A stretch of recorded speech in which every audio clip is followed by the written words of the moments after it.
باقی اس عنوان سے بیٹھے ہوں، بات کی ہو، تو یہ صحیح احادیث سے ثابت ہے۔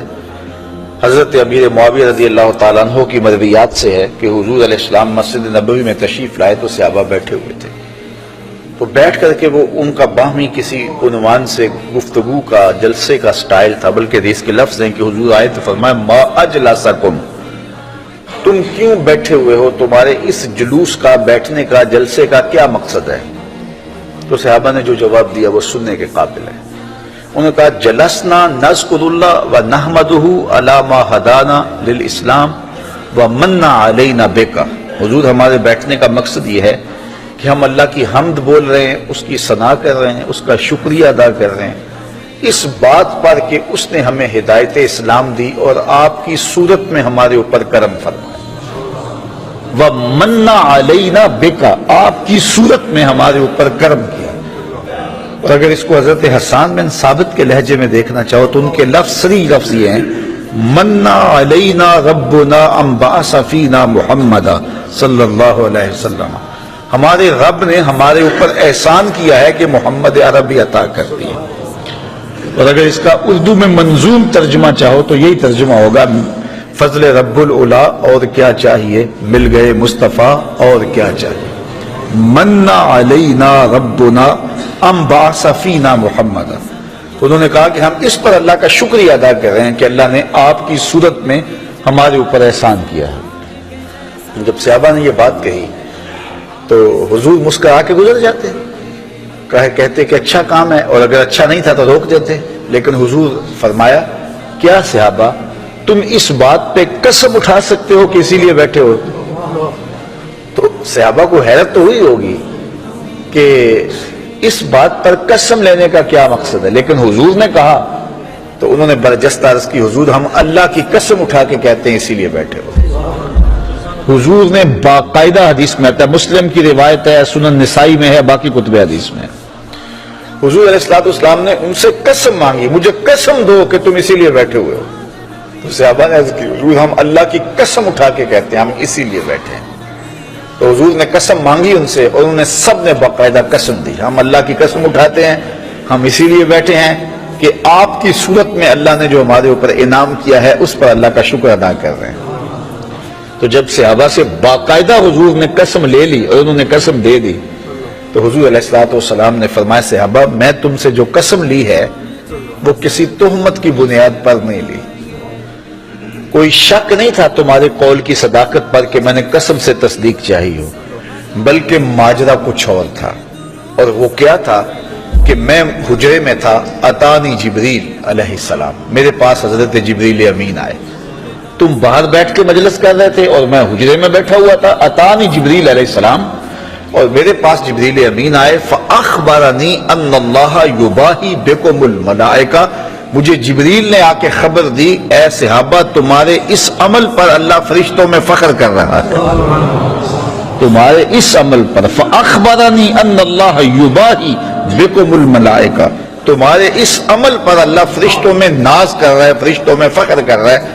کہ میں نے ان کو ایک نعمت دی تھی، کتنے قدردان ہیں کہ اب بھی بیٹھ کے اس کا شکریہ ادا کر رہے ہیں۔ اللہ اکبر۔ تو مجھے بتائیے آج اگر میں اور آپ بیٹھ جائیں اور جمع ہو جائیں، چلو بیٹھنے کی جگہ پر چراغاں بھی کر لیں، نیچے اچھی چٹائیاں بھی بچھا لیں، اب اتنی آوازیں نہیں ہیں کہ زور سے بول کر آخری شخص تک آواز پہنچائی جائے، چلو سہولت کے لیے لاؤڈ سپیکر بھی لگا لیں، کوئی دور و نزدیک سے لوگ آئے ہیں ان کے لیے کوئی کھانے کا شیرینی کا انتظام بھی کر لیں، تو اس میں کیا قباحت ہوگی؟ یہ کیا بالکل اسی مجلس کا تسلسل دکھائی نہیں دیتا؟ ہاں اگر ضد ہے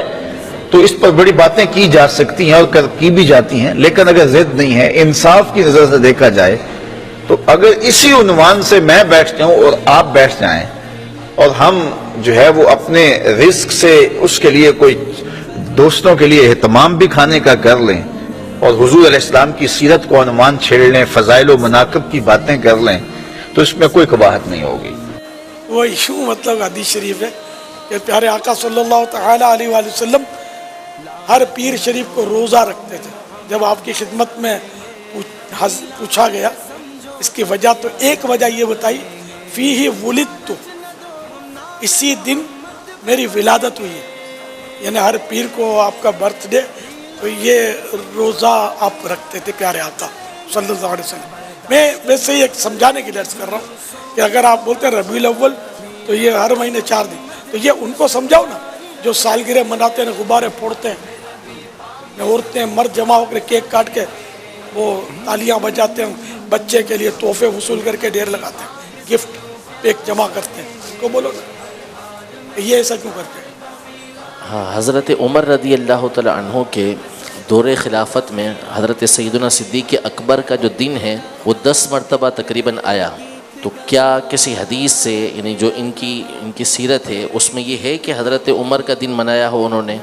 یا حضرت ابوبکر رضی اللہ عنہ کا دن منایا ہو؟ کہیں بھی ایسا نہیں، اور آج اعتراض کرنے والے خود اس کو مناتے ہیں۔ حضرت علی رضی اللہ عنہ کے دور خلافت میں تقریباً 6 سال تک ان تینوں کے ایام آتے رہے، کسی نے بھی نہیں منایا، لیکن منائے جا رہے ہیں۔ رمضان شریف جو ہے حضور علیہ الصلوۃ والسلام کے دور میں جب اس کا اعلان ہوا، باقاعدہ روزے فرض ہوئے 2 سن ہجری کے اندر، اس کے بعد 9 مرتبہ رمضان موجود رہا۔